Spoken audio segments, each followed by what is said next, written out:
Legend of Total War here, and today we're doing another tier list using Tier Maker, this time covering Total War Warhammer 3's DLC, which will also include the DLC from Total War Warhammer 1 and 2, based on their implementation into Total War Warhammer 3.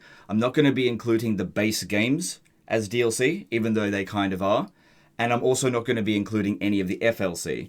So I'll be rating these based on how much value they add to the game, but also how much they cost based on today's prices, based on my Steam account, which is in Australian dollars. I do recognize that some of you guys are from different countries, and the prices will vary quite wildly on Steam. But I can only really rate it based on my personal experiences when I look at the value of it on Steam. Anyway, before we get into the tier list itself, I do need to let you guys know that this video here is sponsored by Manscaped. You guys know I've been with Manscaped for years now, love the product, love working with them. They've got a variety of different products that I've spoken about over the years, but today I'm talking about the Chairman Pro. So this heavy duty electric razor has got 4 blades to it.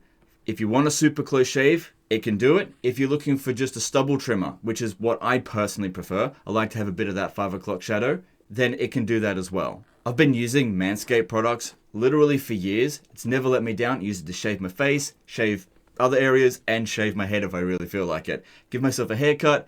Just any time that I need to get rid of hair, I use a Manscaped product. So it's a brand that I personally trust, use it all the time, and I get really great feedback from you guys as well. So if this is something that you're interested in, you can get 20% off plus free international shipping for the Chairman Pro if you click on the link in the description or the pinned comment. Once again, big thanks to Manscaped for sponsoring this video. Okay, with that being said, let's get into the tier list itself. So I'm going to be rating these in order of which they came out. So Warhammer 1 going first with Warriors of Chaos because that was the pre-order DLC. But I've also got open my Steam page here with Warhammer 3's store page open with the list of all the DLC. As you can see, I've got it all in my Steam library. If I was to purchase this all at once without a Steam sale, it's pretty damn expensive, $417 or $18 I guess, Australian. Now, if you're looking at these prices and you're like, I don't want to see this in Australian dollar dues, I want to see it in American or UK pounds or whatever. Of course, you can always go into your own Steam page and just see what the respective prices are. Or if you want to see what the conversion price is between Australian and whatever your currency is, just go to Google and write AUD to USD, whatever your currency is, and it takes 5 seconds to do that. But typically speaking, the Australian dollar is about 50% weaker than the American dollar. So basically you take this price and just take off about a third of it, and then that is what the price would be. So for example, Shadows of Change, for example, you take off about 33% and you'll get roughly $25, roughly. It's not going to be exact. And that's roughly the conversion rate there. So that's if you want to be checking this stuff here, because I recognize that people from all over the world watch, and not everyone's going to be having their Steam account in Australian dollars. Okay, now let's get into this. So the first one is the Chaos Warriors. Now I'm going to be rating these DLC based on how well they play in Total War Warhammer 3, not how good they were when they first came out, and also based on the price that they are now. So the Chaos Warriors price hasn't really gone up by much since it first came out, whereas other DLC, the price has gone up quite dramatically, especially the Call of the Beastmen there, that did not used to be that expensive.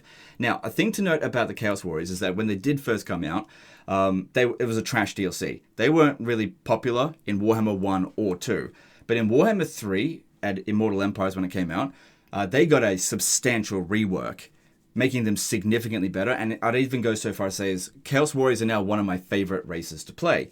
However, and this is a unique situation with Total War Warhammer 3, this DLC here has another DLC where some of its core mechanics are actually kind of tied to it, whereas there are definitely other DLC factions that have like a DLC for DLC faction, right?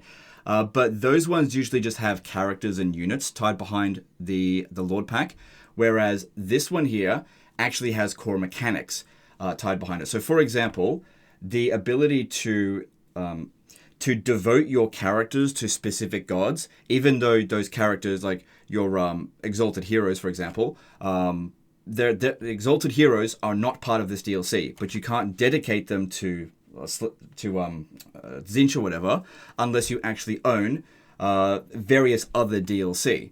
So quite a lot of units will actually be locked out if you only own the Chaos Warrior DLC. However, the core experience of the Chaos Warriors is quite good.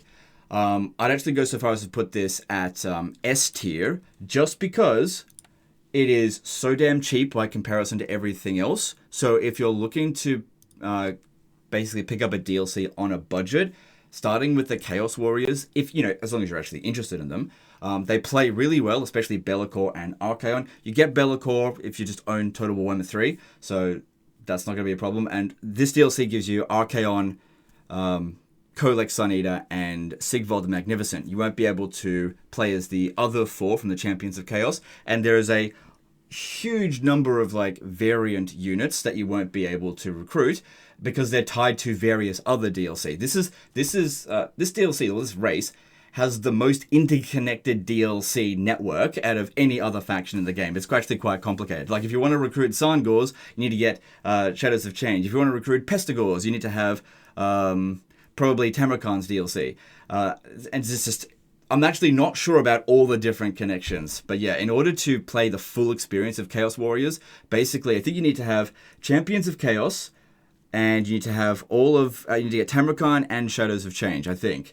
And then, of course, you'll probably need to get the various Khorne DLC when that comes out in a month or two. So lots of things connected into the Chaos Warriors there. But overall, because it's only $12, super cheap DLC, and the core experience is really good. But if you want the full experience, you got to get a lot of other DLC. Anyway, next up is the Call of the Beastmen DLC. So this one was another one that was trash when it first came out, and was trash for all of Warhammer 1 and most of Total War Warhammer 2. At the end of Warhammer 2 that is, they got a really good rework, one of the best reworks ever. They went from a complete trash race that I completely hated playing, and now, honestly, I love playing as the Beastmen. Especially playing as really anyone, because regardless of which Beastman Lord you pick, you can get maybe your favorite or other lords really quite easily due to their campaign mechanics with Dread and with their confederations.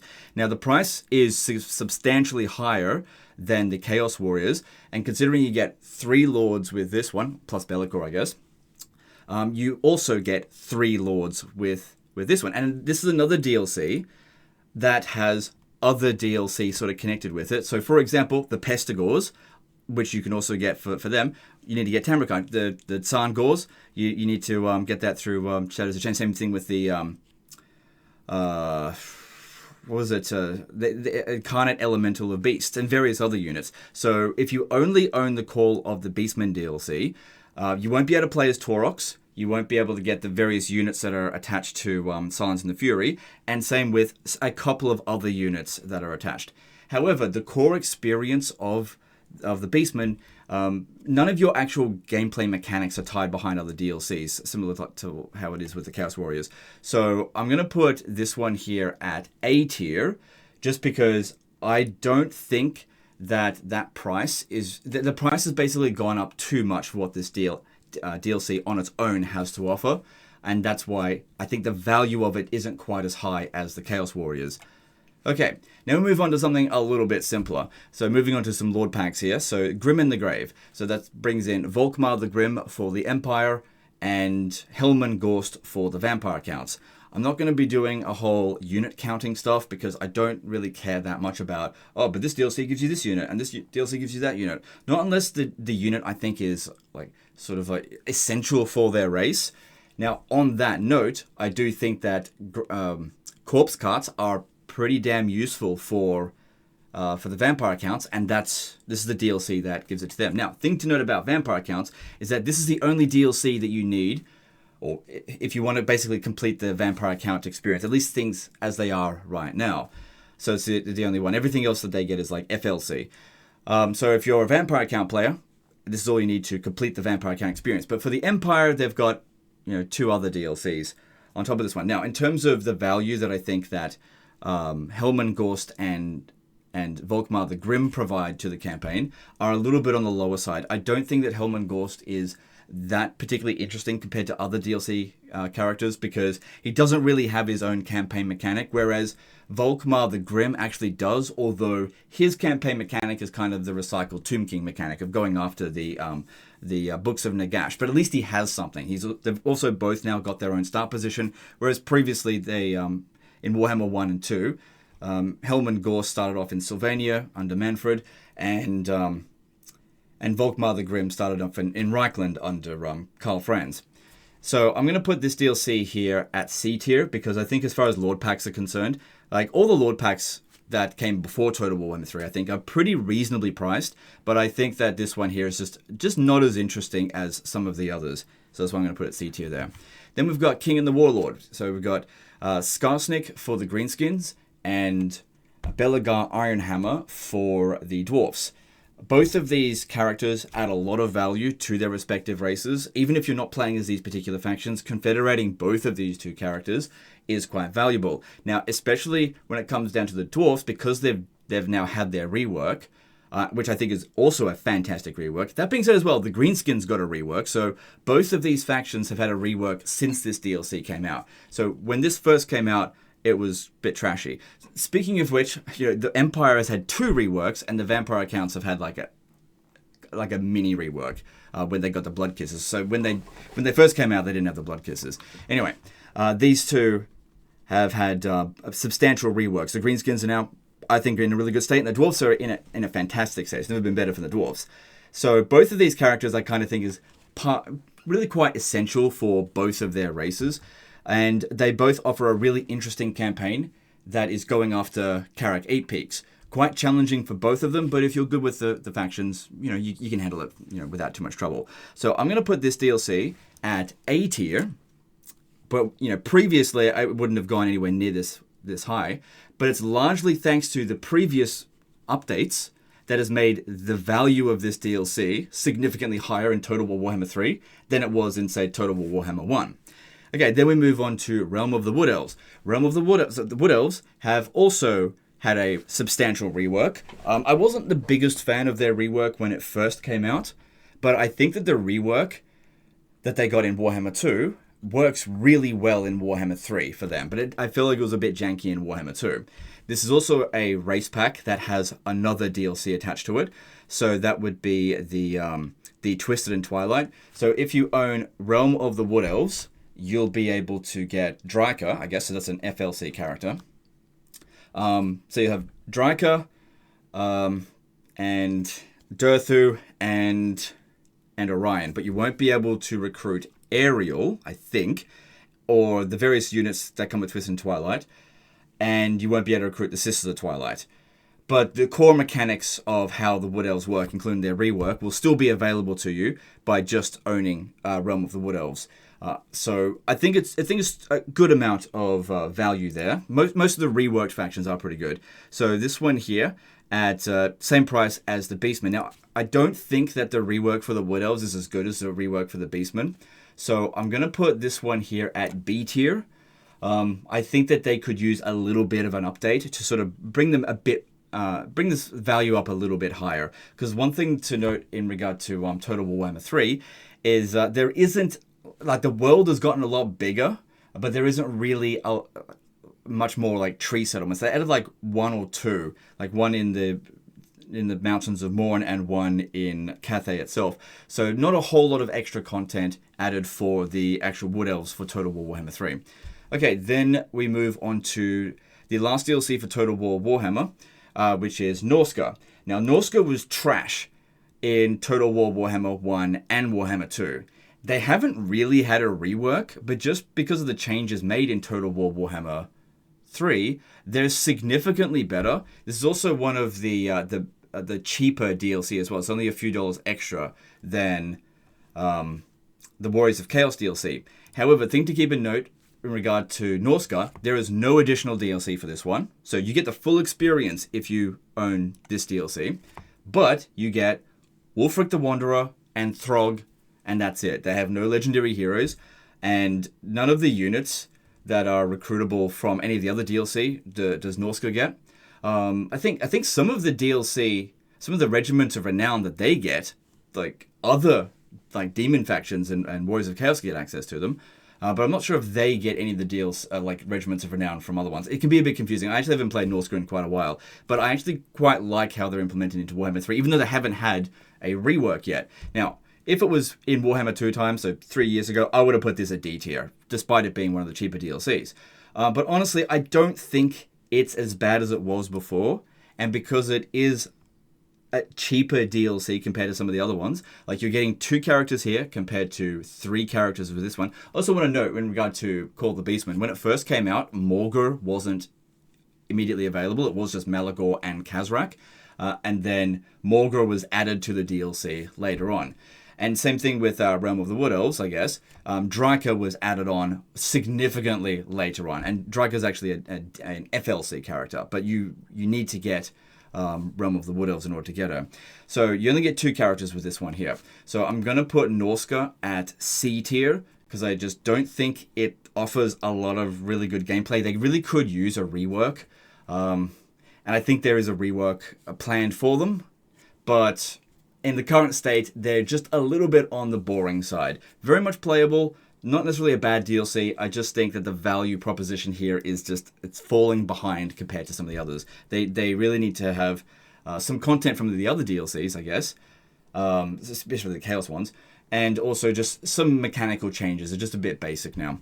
Okay, then we move on to Total War Warhammer 2, where we've got Rise of the Tomb Kings. Now, this DLC here was the big game changer for me. This is where I went from being pretty apathetic towards Total War Warhammer. Like, I played it, and I was like, oh yeah, it's fine. And this DLC turned me into an actual fan of the game, because this was, for a long time, my favorite DLC. I loved playing the Tomb Kings. And while they have fallen behind a fair bit in like how well they play, there has been a few little updates here and there to their how they function. Like their growth rate's not quite as bad as it used to be, like in Warhammer 2. It just grows super slowly. And they are able to increase the number of heroes that they can get through the mortuary cult, which is good. But yeah, this was a really good DLC when it first came out. But how good is it right now? So you get 4 characters. You get Cetra the Imperishable, Khalida, Katep, and Arkan the Black. None of them can confederate each other, not without mods. So you're not going to be able to get the other experiences of the other characters without playing separate campaigns. The problem is, all of their campaigns boil down to doing basically the same thing, going after the Books of Nagash. And some of the locations where they start off is very inconvenient. So, for example, Katep starts off really far away from Nehekara itself, which doesn't really matter too much because most of the books will actually adjust itself based on your starting position and will be closer to your start position. But not being close to Nehekara means he's missing out on a lot of the landmarks, which provide you global bonuses, which is kind of good to keep them going. So not all of the factions are, in my opinion, really worth playing. And especially Khalida. I think that Khalida is one of the least interesting characters to play in the current iteration of Total War Warhammer 3. She has one of the worst start positions. She is surrounded by enemies that are so significantly stronger than her. It's a tough start position, and they just really need a bit of an update. So where I would have put this at S tier back in Total War Warhammer 2, in Total War Warhammer 3, I'm just going to put this at A tier.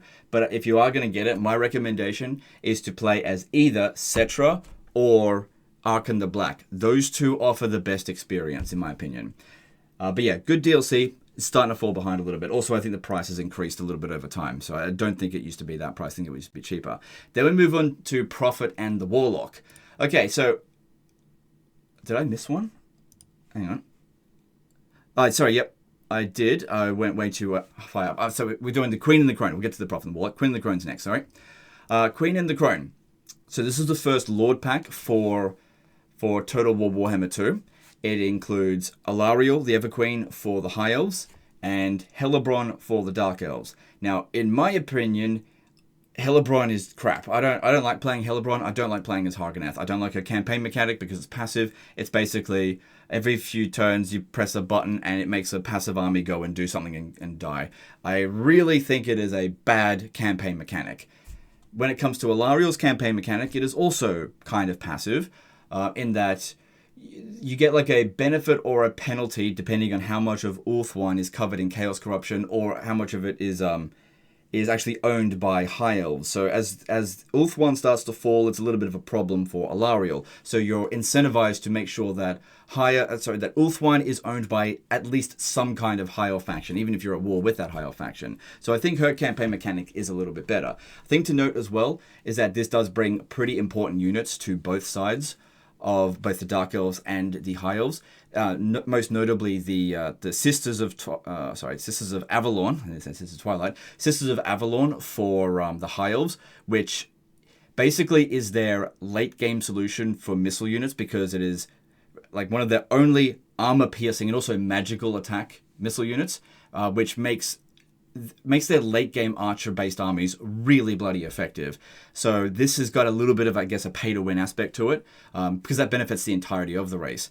So I think that I really enjoy the High Elves. I don't like the Dark Elves, so I'm probably rating the Dark Elf aspect of this quite lowly. But I know that, everyone's got different opinions. Some people love playing as Hellebron. Me, I just don't like Hellebron. She really doesn't offer anything major to her faction. She's got like no global bonuses or anything. So when I'm playing as Dark Elves, she's like at the bottom of my list for prioritizing confederations. Whereas Alarielle is like at the top of my list for Confederation, regardless of who I'm playing as, because she offers the High Elves so much. So I would say that the High Elf side of this is way higher value than the Dark Elf side of things, but it just comes down to personal perspective. So again, from my personal opinion, I would recommend that you purchase this if you are a High Elf player. As for Dark Elf players, I don't know, you're going to have to make up your own mind about it, because I would personally pass on this. Alright, I'm going to put this one here at B tier, because I have such a conflicting opinion about it. The High Elf side of it, I love. The Dark Elf side of it, I don't care much for.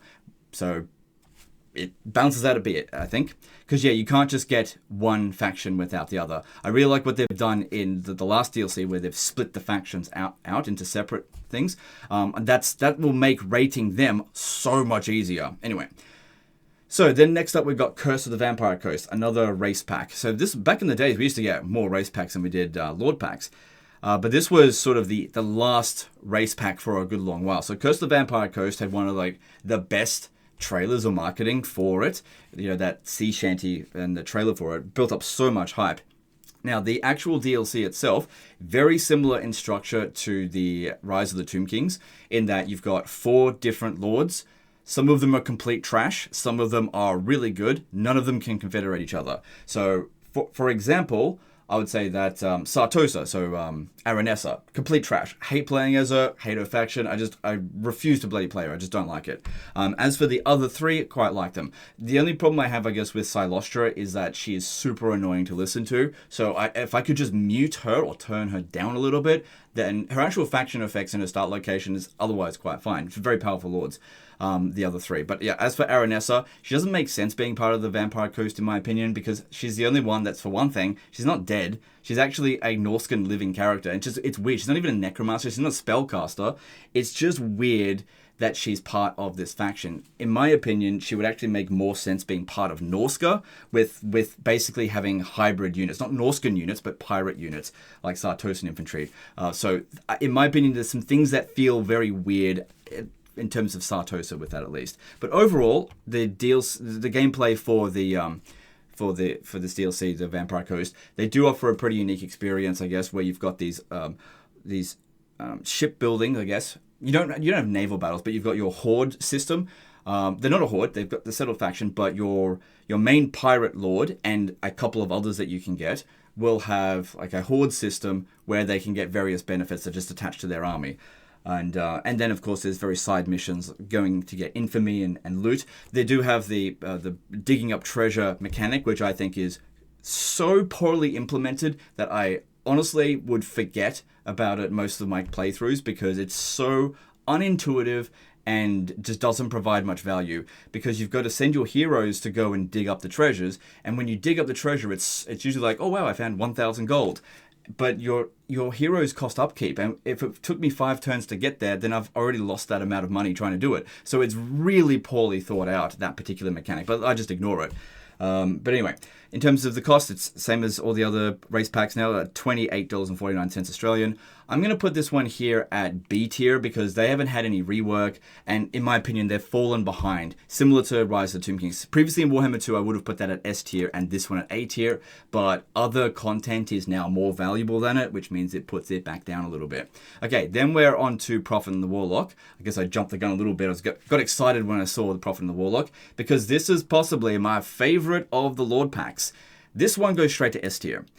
If you're a fan of either the Skaven or the Lizardmen, this is basically a pay-to-win DLC because both of those factions kind of need this. All their best stuff that didn't come with the base factions are included in this DLC here. So for the Skaven, which is one of my favorite races to play, you've of course got Ikit Claw, an extremely valuable Lord.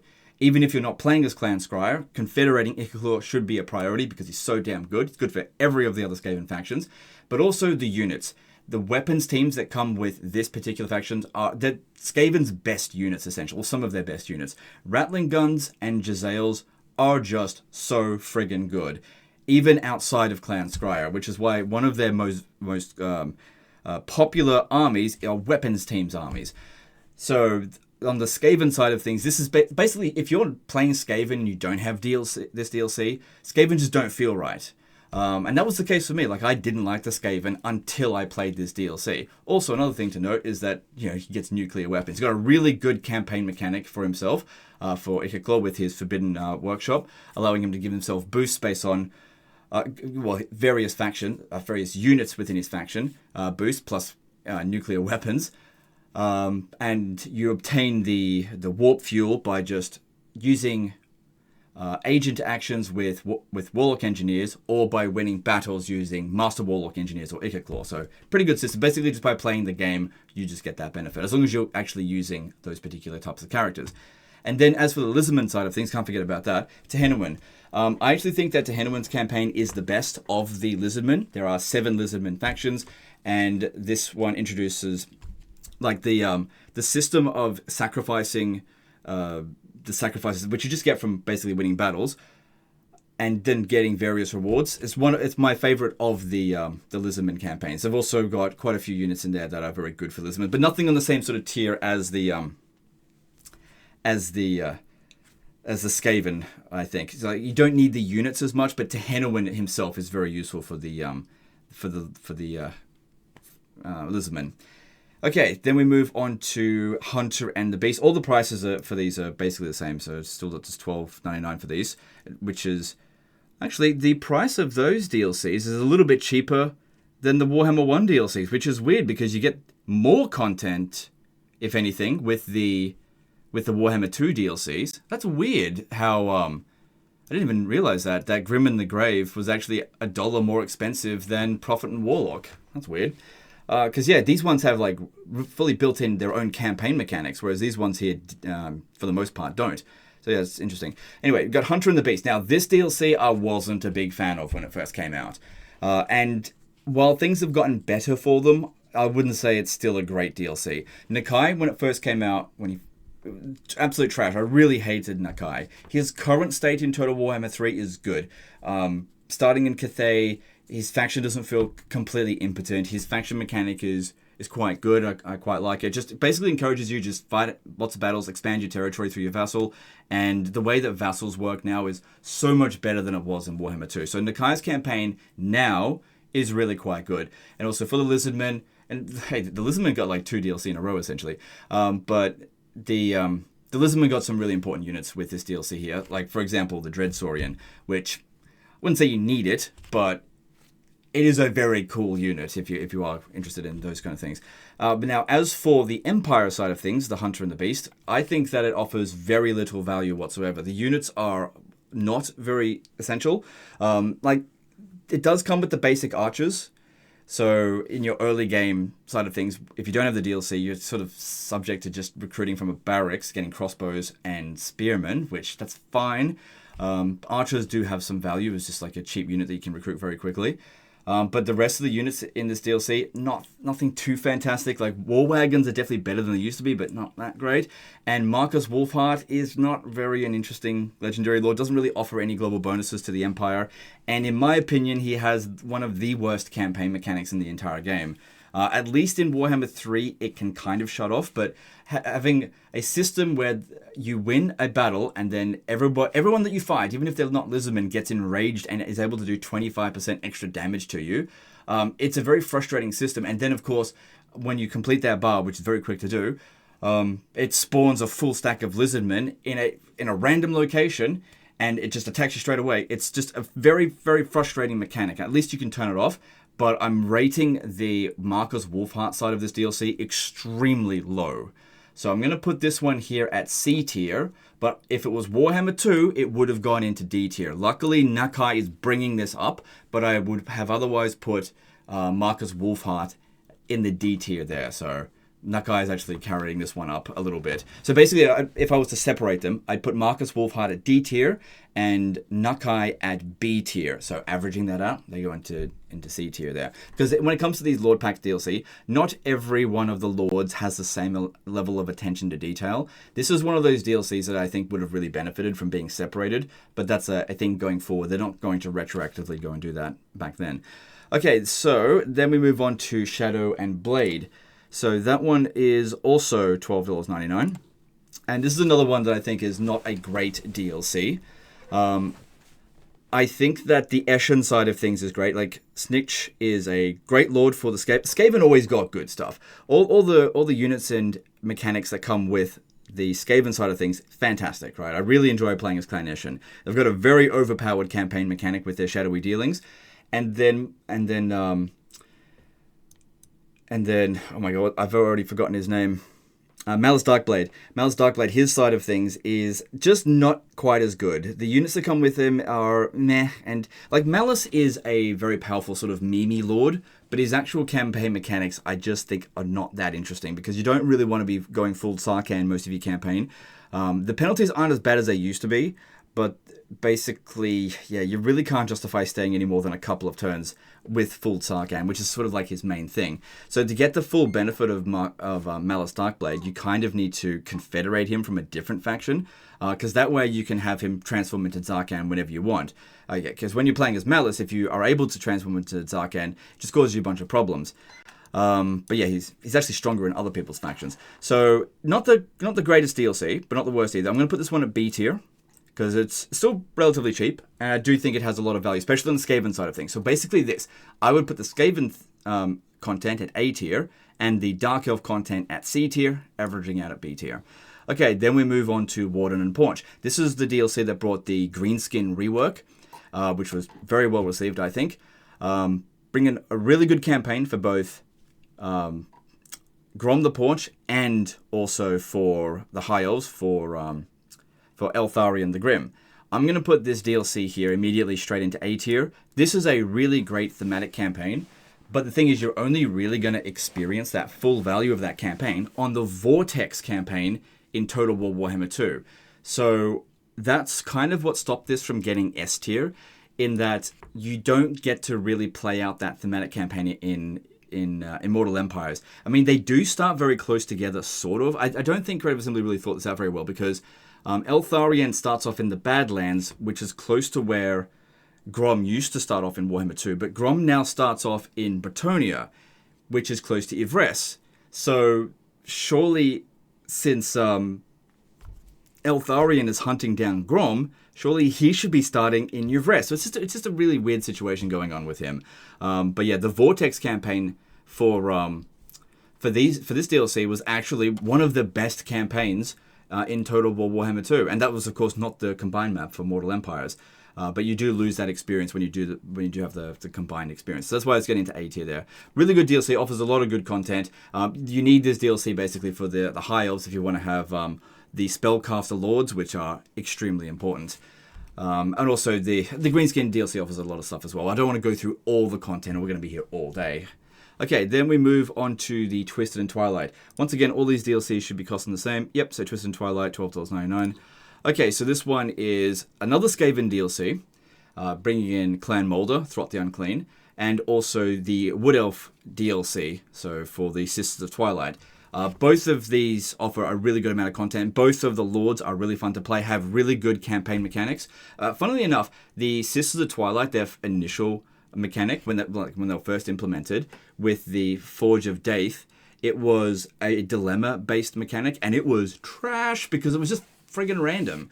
And you just couldn't really control it at all. Whereas the Clan Molder was, you were in complete control. The more battles you fought, the more fuel juice you had, and you just do your. Obviously, there was a bit of a random luck chance of, or getting unlucky, I guess, of getting bad mutations or instabilities. But it wasn't dilemma based, which I do not like dilemma based stuff. I think that's quite passive. Not really something that I think Total War should be focusing on. But luckily, they listened to player feedback back then, and now the mechanic for the Sister Twilight is completely player active. You know, you fight a battle, you get a Forge of Daith point, and then you spend it into the item of your choosing or a faction-wide buff. So the way that they have eventually fixed up the Sister Twilight, and that's what we're going to rate it on, how it is today, is excellent. So I would actually put this DLC here at S tier, because it's cheap, it offers a lot of value for both races, it offers great units on both sides, and a very powerful Lord on both sides, with really good campaigns. They really don't interact with each other much against each other in Mortal Empires, because they're so far away from each other, but, you know, doing their own thing, they've got their own thing going on. Very good DLC. Important for both of those two factions. So basically, both Clan Molder and Sister Twilight are S tier content. It's not like one is S tier, the other one's C tier, and it's halfway in between. Anyway, moving on to the last DLC for Total War Warhammer 2, the Silence and Fury.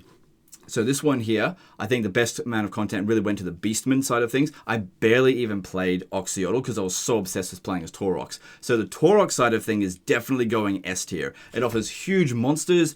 It's just, his campaign was so good in Total War Warhammer 2. It's a bit nerfed in Warhammer 3, but from a balance point of view, it does make sense because he would just rampage so much, you could just basically blow up the entire world super quickly. And now it's just a little bit more challenging to do that. It slows him down a little bit, which makes sense. You can still get a really good rampage going. Funny thing is with Taurox as well, is that you really benefit from this particular faction by playing on higher higher campaign difficulties, because the AI will produce more armies. If they produce more armies, you fight more battles. If you fight more battles, you get more rampage going on. So this is actually not a faction that I would recommend playing on easy campaign difficulty. You won't get the full effect of it.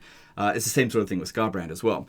Well, those two function very similarly. Then you've got Oxyotl side of things, which definitely offers a really interesting campaign. Him being able to sort of teleport around and then putting his like undercities, you know, his silent sanctums underneath certain cities. It's definitely interesting. I just don't think it is the most interesting Lizardman campaign. Offering, you know, some interesting units as well with like the Stalker Skinks. You know, obviously a skink focused DLC. It does have the Skink Oracle. That is a very important unit. So I'm gonna put this one as well at S tier, because again, this is still a cheap DLC. Like, these two Lords are both fun to play, offer really good units. And also, they're just quite cheap. The price hasn't really increased that much for these guys since it came out back in 2021. Whereas, you know, like I said, Realm of the Wood Elves and Call of the Beastmen, these are significantly more expensive than they used to be. So that's where I put those DLC. So Warhammer 2 had quite a lot of good DLC, in my opinion.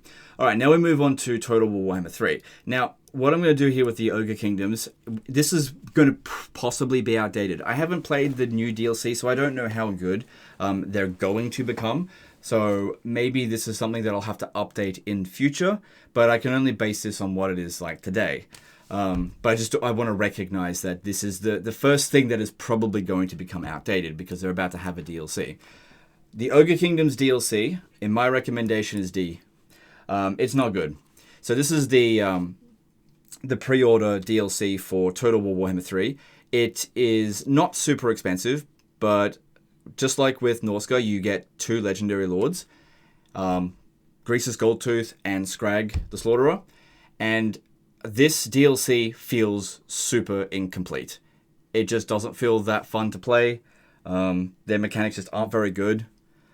I don't really want to talk about the ogres all that much at this stage here, especially considering things are going to change, hopefully, quite a lot for them very soon. But yeah, my current recommendation for the Ogre Kingdoms is just give it a pass. Unless you're like really just interested in ogres, this is not good value, this DLC. Like, you're just not getting very much for bang for your buck, in my opinion. So I'm just going to move on from it. Okay, then we move on to Champions of Chaos. Now, my initial thoughts on Champions of Chaos wasn't super high, but the more I play the Warriors of Chaos, the more I like them.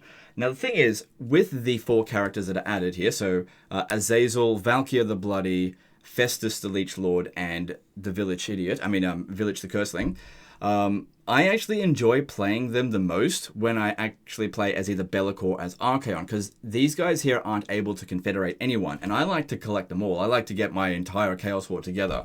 So the value of this DLC for me is to own this so that I can get a better experience out of these characters, because their individual campaigns, playing as them, is not as interesting as being able to collect them all and getting all the various benefits from that. They've got individual tech trees that are more focused towards their particular Chaos God, but overall, it's really just, I guess, a different flavor of Chaos, but I don't think it is like a full experience compared to what you get out of Bellicor and Archaon. So I'm going to put this one at A tier. I do think it's a really good DLC because it's kind of required for the Chaos Warriors if you want to get the full experience. And I do think Chaos Warriors are one of the best factions currently in Total War Warhammer 3.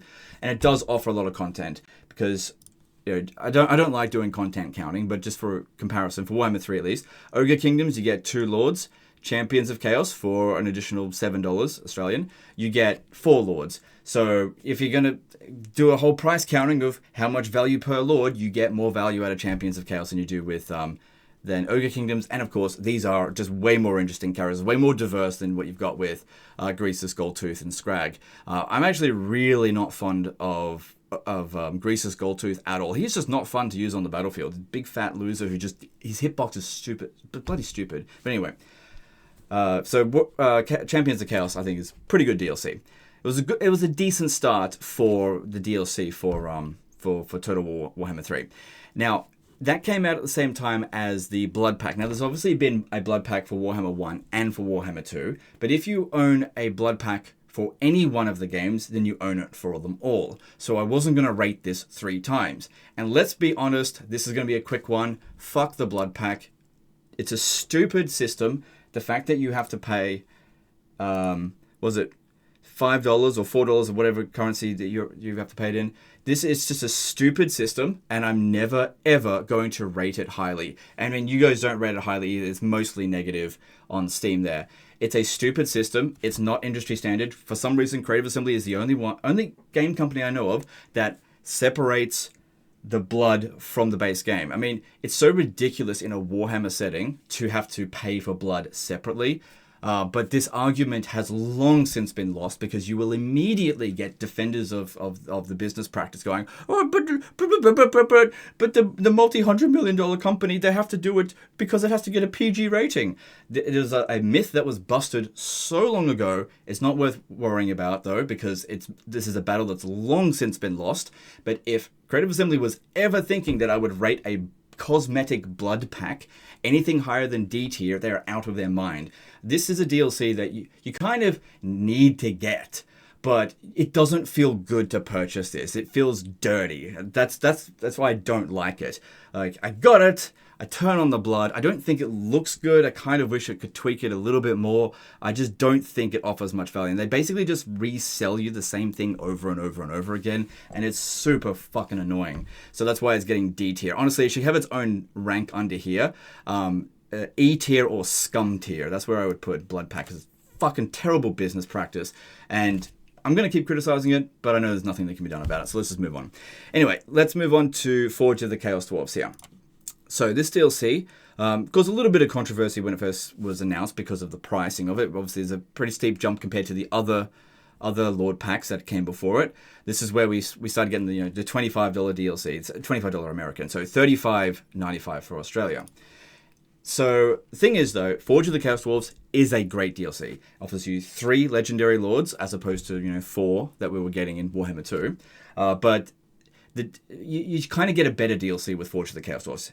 The campaign mechanics for them is in my opinion, better than what the Rise of the Tomb Kings and the Vampire Coast offered, which is one of the reasons why these are going a bit further down, because things are just changing over time and getting better in some ways, kind of getting worse in others. But how distinct are the three different lords? Not hugely distinct. So you've got Zatan the Black, Astrogoth Ironhand, and Drazoath the Ashen.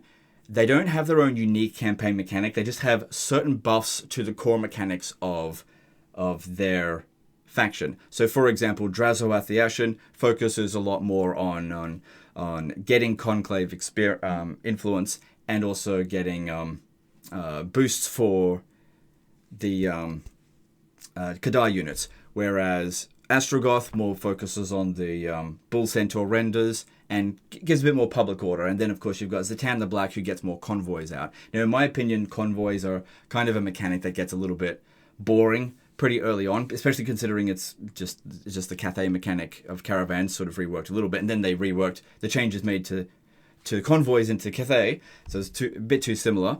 But I'm not super fond of that particular mechanic. I just don't find it very interesting. Especially when you play on higher difficulties and you just get your first caravan or fifth caravan out, and then Grimgor Ironhide just smashes it. It can be super annoying as the game progresses, and you've got enemies along the roads that you need to go to send your convoys out, and they constantly get harassed. You have to basically plan way ahead for that to make sure that the path to your locations are secure. Otherwise, they will get attacked. But overall, I think that the Forge of the Chaos Dwarfs is a really good DLC, but the price is extremely high. So I'm not going to put it at S tier, because I think the price doesn't really match the value, especially when you compare it to some of the other DLC here. I'm going to put it at A tier. The big thing that's holding it would have been an S tier if it had been the same price as the other ones here. If it had been $28.49, I would have put it at S tier. The price is what brought it down a little bit. Okay, then we move on to Shadows of Change. Now, this was an epic, wasn't it? So this is still kind of fresh in the minds. So 3 lords, and don't forget when these other DLCs came out, they would come with FLC lords. So as an example, Shadow and Blade, I believe, had Repants come with it. Curse of the Vampire Coast had Lockyer Fellheart for the Dark Elves. Queen and the Crone, I'm just guessing, I think it's Tretch, Craventail. That's not really worth anything. But we're not rating the FLC with this particular one here. But we have to take that a little bit into consideration, because that came alongside of it. Basically, the sales of the DLC allowed for them to give those who weren't able or didn't want to buy the DLC just a little bit extra, just for basically continuing to play in the game. But Shadows of Change basically didn't do that, and neither did Forge of the Chaos Dwarfs, for that matter, as well. Maybe I should bump it down a little bit. Neither did Champions of Chaos, for that matter. Anyway, so Shadows of Change, they didn't have an FLC lore. They did have an FLC character. It was a hero. That would be Eckold Hellbrass. Not a high-value character, in my opinion, because you're just not going to get much value out of a legendary hero in the same sense of a legendary lord. So it came out. It was obviously trash when it first came out, but they did a 4.2 update and added a bit more content to it. So a few heroes, a few extra units, slight update. None of the factions involved in this really got any sort of rework. Now, of the 3 characters, so that's the Changeling, the Yuan Bo, and Mother Astankia, I only really enjoy playing Yuan Bo, in my opinion. I mean, everyone's got their own opinions with this stuff, and their own certain factions that they find favorite. I did not enjoy the Changeling, because it's just not to my style. But I also recognize that it would probably suit a lot of other players, so I'm not going to be too penalizing on the Changeling, but I'm just saying, personally, it's not a campaign that I enjoy. And as for Mother Astankia, basically just re-skinning Grom the Paunch's pot mechanic, well, no, I suppose it's like cooking mechanic as hexes and stuff. I really, really didn't like her. In fact, I would say that she's one of my least favorite lords to play. Whenever I play it, I can't stand using her campaign mechanic, but that might just be a me problem. But overall, I do not recommend this DLC very much. It really should have been separated into 3 categories, just like what they did here. That would make rating this DLC so much easier. But basically, it would go like this. As for Yuan Bo, I would put him at A tier or S tier. For Mother Astankia, I'd probably put her at C or D tier. And as for the Changeling, I'd put him at C or B tier. So overall, I'm going to put this at C tier. It's not a good DLC. I don't really recommend it. I mean, I don't really recommend these ones here as much anyway. They do offer, a few legendary lords, legendary heroes, and some extra units. It's really hard to rate the Shadows of Change any higher than C tier. But at the same time, I don't believe that it's actually D tier, because there is some good stuff in here, but the price point didn't match the value of the content. And it's, even though they did try to add a little bit more to it, it just still really just didn't hit the mark. And I guess that's why the rating of it is still, if we have a look here, Shadows of Change is probably still quite negative. Okay, then we move into Thrones of Decay, but Thrones of Decay is 3 DLC, and they've separated it. So we're going to give it 3 separate ratings, because that's how you purchase it. Okay, so let's start with Tamarkan. Tamarkan's probably my least favorite of the 3, but it does offer a good amount of value for Nurgle. I'm going to put it, because this one here, it's not expensive. Well, actually, let's consider this. It's one Lord, right? $12.95 compared to down here $12.99. So it's 4 cents cheaper than if you were to get 2 legendary lords. So we got to take that into consideration. But that being said, the quality of the content is pretty good. Like, Tamarkan's campaign is quite fun. It does come with like a lot of unique characters with his like chieftains. So I'll give him a little bit of credit for that. Kind of essential for Nurgle that really needed a lot of extra characters to make them interesting. And it does offer quite a different playstyle than compared to the other 2.